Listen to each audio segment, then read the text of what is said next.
think that if there are some skeptical people right now, like, oh, we don't have burnout in our organization, it's like, you probably do. If you don't think you do, you do.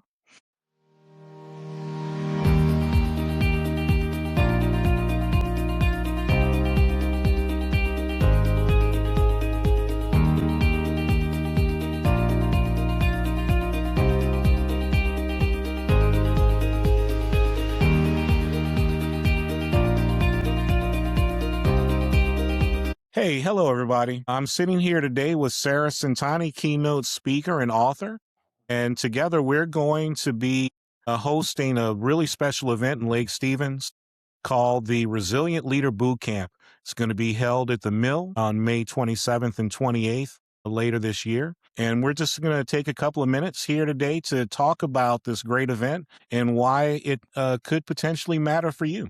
Why don't you tell the audience why we decided to do this? Well, we've worked together in the past, and we had similar kind of awakenings as to what was going on in society and how it impacted us at high levels, because we were in high level positions, and we both needed something that wasn't in organizations at the time, and that was a focus on well-being and being able to see that the hustle culture and burnout was just not something that was productive and beneficial for employees. It was really causing a toll, and we were seeing it. But we also saw that all of our colleagues were experiencing that as well. And we decided, if we can find a way to help them, because we were able to overcome those things, we found a solution that we can help and share with others and actually be able to create some type of impact. So we came together and we're like, okay, how can we expand this beyond what we're currently doing in our lives inside and outside of work? And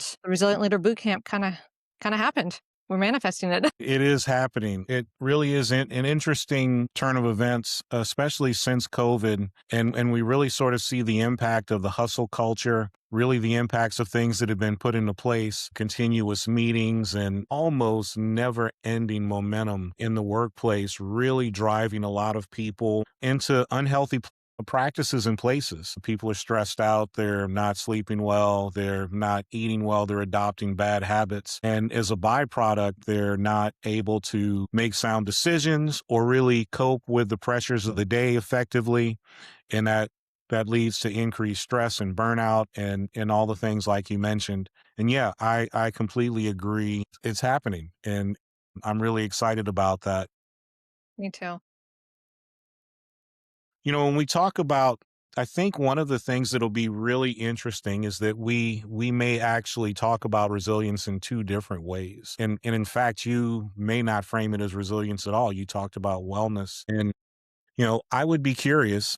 I would welcome you, and I'm sure those watching and listening would as well. Just tell us a little bit about your perspective on the wellness aspect of all of this. Yeah, it's more of a softer approach, but I don't like to lead with that. I like to lead with, let's increase your productivity. Let's, eradicate burnout. Let's bring awareness to what burnout is. Even if you wear it as a badge of honor currently, it's like, is it really helping you? Is it sustainable? So I talk about those things, but what it really is it's figuring out people. And it's figuring out that every person matters in the organization or wherever you are, in any family unit, in any community, every person matters. And the growth that they have, it all starts with them. It is really something that they have to choose to do. And you can be a catalyst for that change just by bringing awareness and also being a role model. So I really go into it and I see where could there be potential opportunities. Like, I'm really good at being aware of the signs and symptoms of burnout. I can kind of see it. I kind of have a sixth sense. It's like, that's something that I can really tune into because I've lived it. I know what it is. I've done enough research and I've had a lot of experience with other people who have gone through burnout, and I know what the impacts are. So I can go into an organization and see what those things are and help them with it.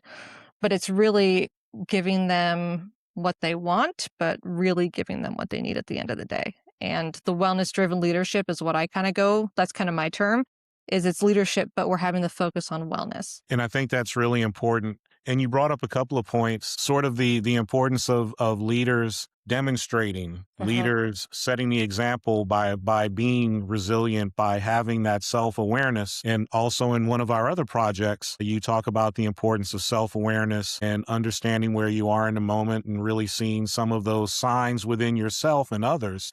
From my perspective, I understand the importance of demonstrating resilient skill sets and being aware of where they are, just recognizing that as people, we're all wired to interact with each other. We are social animals. I've often used the examples with clients where you go into the business meeting where there's a difficult topic, and it only takes the one person who is truly feeling the impacts of burnout and looking at this situation and not really able to be aware in the moment of how they're responding to the challenge at hand and how that can impact everyone else in the room. So I think it's one of the things that I hope that people will come away with from the Resilient Leader Bootcamp is really an improvement in self-awareness at a minimum, but understanding how your emotional state impacts the emotional state of everyone around you. 100%. Yeah, we're gonna start out that foundation in the workshop. It's gonna be on awareness, like where are we now?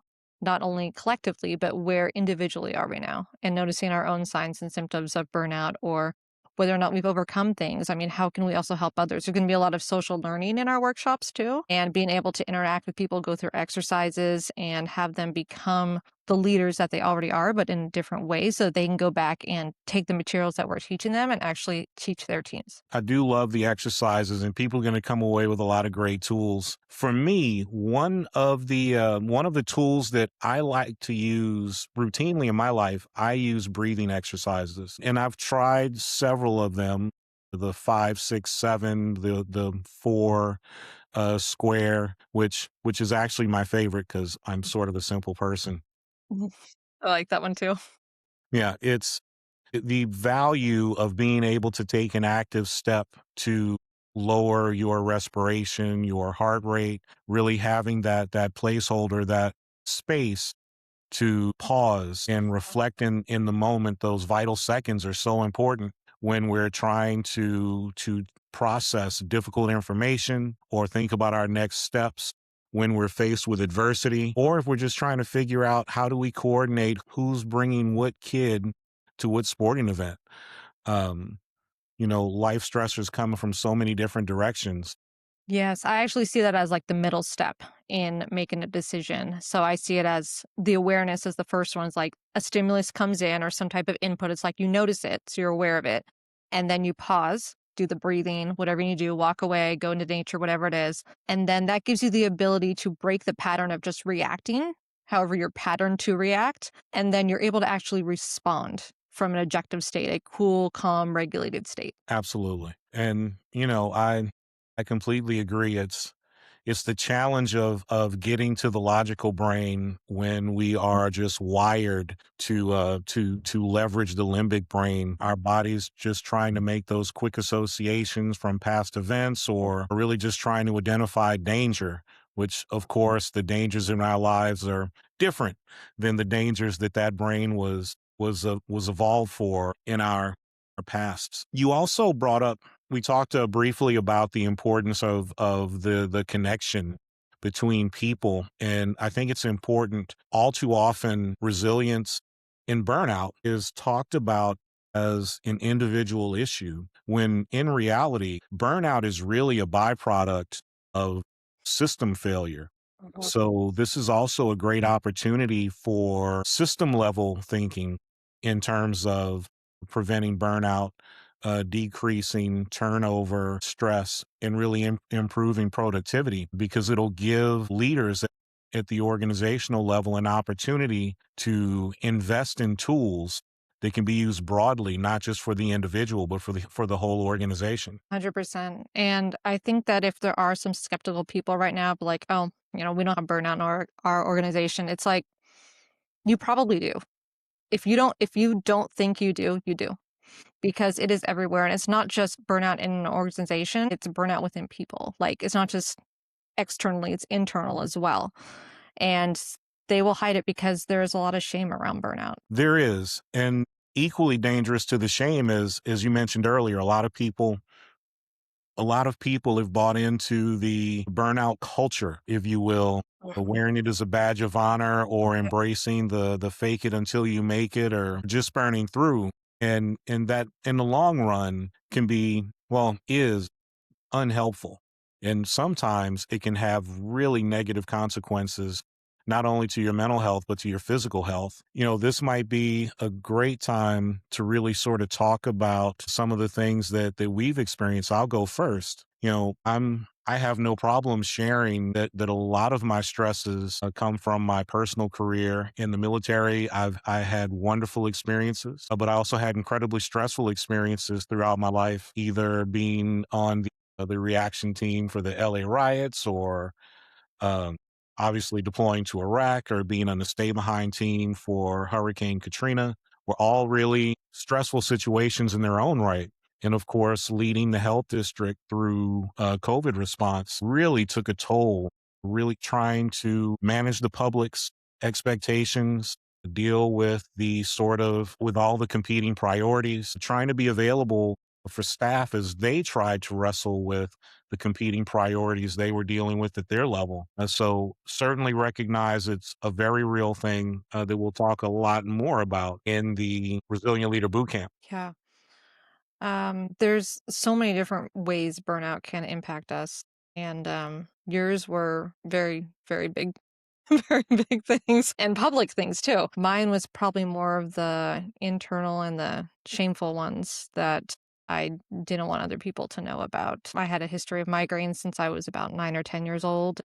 When I got to a very high level position as an executive finance director, I started getting migraines from like once a month to it ended up being about every other day. I'd take like a pill, pop a pill, go to a meeting with a migraine, and then I'd have a rebound headache the next day, migraine the next day, rebound headache. It just kept going on. Like I didn't know a life without a migraine. And I had one so bad that it actually landed me in the ER. And I got released around 2 or 3 AM, and then I did what I thought I was supposed to do and just went to work the next morning. And I feel like that is something that a lot of us do. We go to work when we're sick. We go to work and we sacrifice ourselves because we're so loyal to someone else's dream or agenda. And it really starts chipping away at not only our physical and emotional and mental health, but it chips away at our confidence in our ability to take care of ourselves. And then we just don't trust that we can. And then, I mean, the realization I had was after a couple other things was that I didn't know if I was going to make it to like that finish line we all call retirement. Like, I didn't think I'd make it there. So I had to start figuring out what was really aligned for me. And I had to dig myself out of the hole that I created because that was the other thing. I created the lifestyle. It was death of a thousand cuts. Like it was just one little decision after another. And that's why I'm so passionate about what I'm currently writing my book on is the swap effect. It is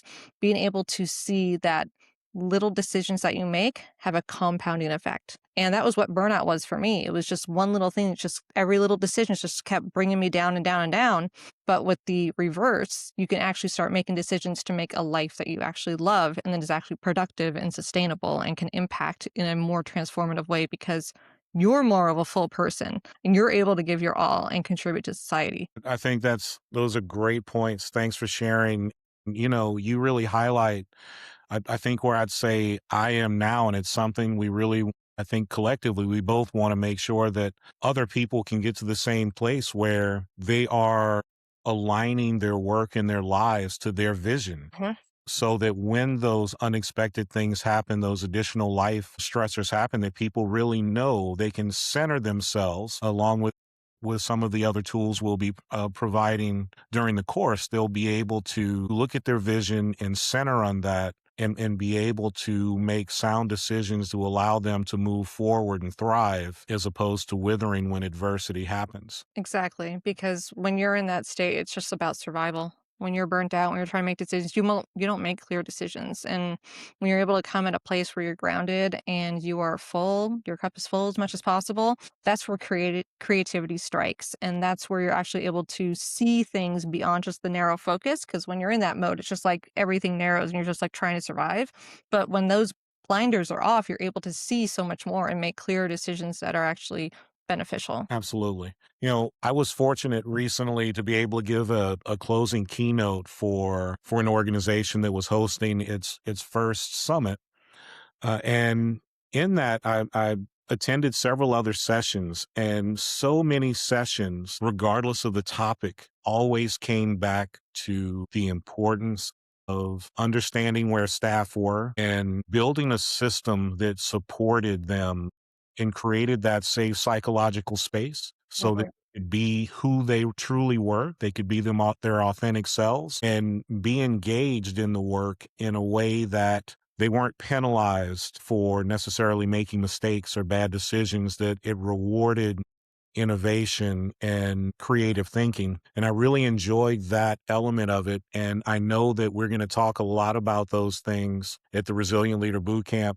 And I'm really looking forward to that. It's going to be a fun time. It is a great venue. Lake Stevens is a beautiful city where I lived. I'll admit I'm biased. I lived there for several years, but I think it'll be a great time for everyone who has the chance to come out. And who knows, perhaps there'll be a virtual version in the future. But you know, I want to ask about the invite. Obviously, I've said a couple of times, come to come in your own words, because I certainly don't want to speak for you, Sarah. Why should someone come to the Resilient Leader Bootcamp? That's a big question.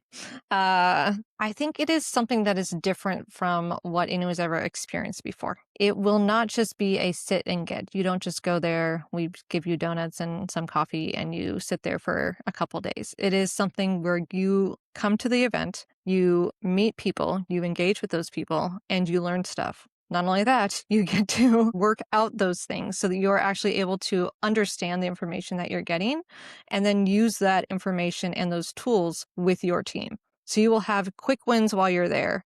You'll actually be able to integrate what you're learning and then be able to teach other people, and you'll be able to transform your organization right when you get back. Those are great reasons.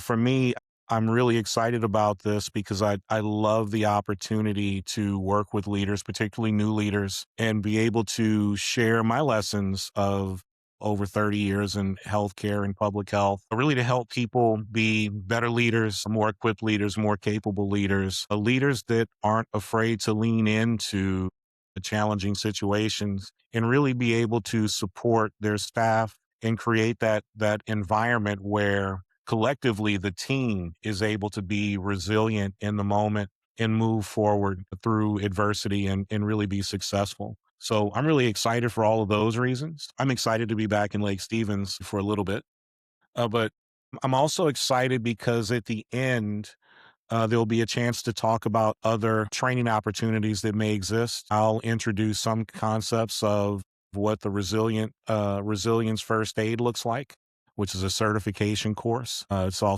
2-day certification course, and we really go in depth.